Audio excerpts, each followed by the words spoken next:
আজকে বিতর্কের বিষয় নির্ধারণ করা হয়েছে বাংলাদেশের শিক্ষা ব্যবস্থা শিক্ষার্থীদের স্বপ্ন দেখাতে ব্যর্থ।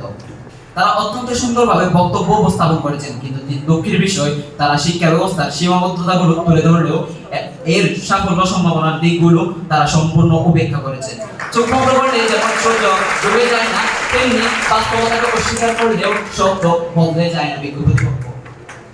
আমার প্রতিপক্ষে প্রথম বক্তা এবং দ্বিতীয় বক্তা খুব সুন্দরভাবে কিন্তু জিপিএ 5 এর মুখোমুখি হওয়ার সেই বিষয়টি আমাদের সামনে তুলে ধরছেন, কিন্তু আমরা বলছেন না যে আমাদের সঞ্চালক আজ যিনি কম্পিউটার সায়েন্সের স্টুডেন্ট তিনি কিন্তু আজকে বিতর্কের মঞ্চে কিন্তু সঞ্চালনা করছেন। আজ যদি শিক্ষার্থীরা যদি জিপিএ 5 মুখী যদি শিক্ষা ব্যবস্থায় যদি মুখোমুখি থাকতো, তাহলে আজকে তারা এখানে এসে সঞ্চালনা করতে পারতো না।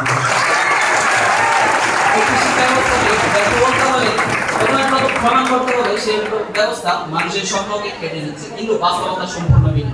আমি আমার প্রতিপক্ষের কাছে একটি প্রশ্ন রাখতে চাই, যদি বাংলাদেশের শিক্ষা ব্যবস্থা সত্যি স্বপ্ন দেখতে ব্যর্থ হতো, তাহলে প্রতি বছর হাজার হাজার শিক্ষার্থী কিভাবে ঢাকা বিশ্ববিদ্যালয়, বুয়েট কলেজ সহ দেশের সেরা প্রতিষ্ঠানে ভর্তি হওয়ার স্বপ্ন পূরণ করছে? কিভাবে তারা বিদেশে খ্যাতনামা বিশ্ববিদ্যালয়ে বৃত্তি অর্জনের স্বপ্ন দেখছে?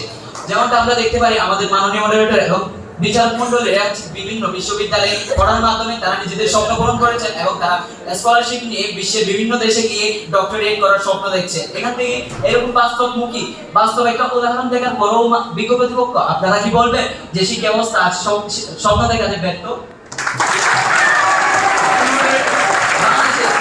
শিক্ষার্থীরা আন্তর্জাতিক গণিত অলিম্পিয়াড, তথ্যবিজ্ঞান অলিম্পিয়াড, রোবোটিক্স প্রতিযোগিতা, বিজ্ঞান মেলা এবং বিভিন্ন গবেষণায় দেশের জন্য সম্মান বয়ে আনছে। তারা বিশ্বের বিভিন্ন প্রতিষ্ঠানে দক্ষতার পরিচয় দিচ্ছে। এগুলো কি ব্যর্থ শিক্ষা ব্যবস্থার ফল? বিজ্ঞ প্রতিপক্ষ উত্তরটা দিয়ে যাবে।